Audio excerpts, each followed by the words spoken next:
Tribuners kasus penembakan warga di kawasan perkebunan sawit PT HMBP, Desa Bangkal, Kabupaten Seruyan, Kalimantan Tengah memasuki babak akhir. Ibtu Anang Tri Wahyu Widodo, polisi yang menjadi terdakwa dalam kasus tersebut, divonis bersalah dengan hukuman 10 bulan penjara. Terkait putusan itu juga banyak yang disayangkan oleh keluarga, kuasa hukum, kemudian aktivis serta mahasiswa dan berbagai kalangan lainnya. Untuk informasi selengkapnya akan disampaikan langsung oleh rekan wartawan Tribun Kalteng. Herman, silakan untuk laporan lengkapnya. Ya baik, benar sekali bahwa untuk kasus penembakan warga di kawasan perkebunan PT HMBP Desa Bangkal, Kabupaten Surya, Kalimantan Tengah telah memasuki babak akhir. Ibtu Anang Trewa Wahyu Widodo, polisi yang menjadi terdakwa dalam kasus ini divonis bersalah dan hukuman 10 bulan penjara. Terkait putusan tersebut juga banyak disayangkan oleh berbagai kalangan, satu diantaranya yaitu keluarga, kuasa hukum, aktivis, mahasiswa, dan berbagai kalangan yang memang mengikuti terkait proses hukum ini dari awal hingga akhir. Janang Penuan Palungkai selaku aktivis lingkungan sekaligus manajer advokasi kajian dan kampanye Walhi Kalimantan Tengah menilai vonis yang dijatuhkan oleh hakim sangat mencederai rasa keadilan bagi keluarga korban. Dirinya mengatakan tidak sepatasnya hukum yang mengakibatkan satu orang meninggal dunia dan satu orang cacat seumur hidup hanya dipidana 10 bulan penjara. Dirinya juga menyoroti terkait JPU atau Jaksa Penuntut Umum yang memberikan tuntutan hanya 1 tahun penjara. Itu pun sudah sangat tidak berkeadilan. Seharusnya JPU bisa mewakili keluarga korban, tetapi malah sebaliknya. Dirinya beranggapan dari sekian banyak kasus di Kalimantan Tengah, untuk kasus ini yang paling terjadi penegak hukum. Apalagi pelaku penembakan ini adalah seorang penegak hukum yang seharusnya melindungi dan mengayomi masyarakat. Bukan tanpa alasan, Janang sebagai orang yang ikut mengawasi kasus ini menilai ada berbagai kejanggalan yang terjadi ketika proses persidangan tersebut dilaksanakan.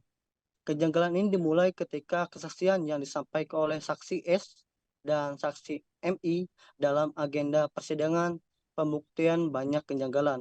Untuk kejanggalan yang pertama, terdakwa Anang Tri Wahyu Widodo ini seharusnya berada pada barisan belakang. Malahan terkait BAP ada di garda terdepan. Untuk yang kedua, jarak penembak antara terdakwa dan korban hanya 25-30 meter sehingga memungkinkan terdakwa untuk melakukan tembakan tepat sasaran di objek vital.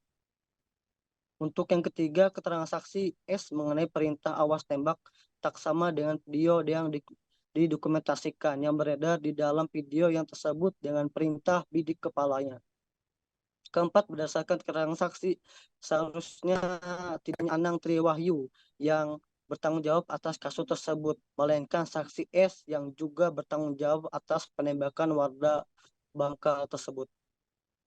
Untuk yang kelima, Polda Kalimantan Tengah dinilai berlebihan dalam menurunkan pasukan untuk menghalau aksi massa dengan menurunkan tidak hanya BRIMOB namun Gegana yang notabene bertugas khusus pada kejahatan tingkat tinggi sekelas terorisme.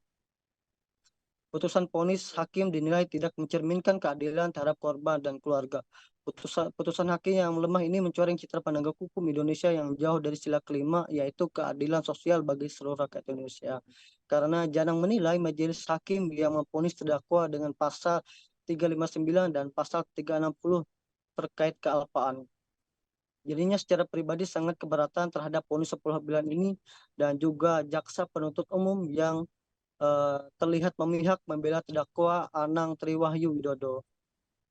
Pemuda Bartim ini juga mengatakan Taufik selaku korban penembakan yang turut hadir dalam persidangan juga menyampaikan kekecewaan terhadap putusan majelis hakim. Dirinya melanjutkan korban Taufik yang juga merasa tidak puas atas tuntutan jaksa penuntut umum dan putusan majelis hakim. Sebab vonis yang diputuskan tidak sesuai dengan apa yang didakwa kehendaki. Dirinya merasa jaksa juga seolah tidak mengindahkan keadilan untuk korban dan keluarganya.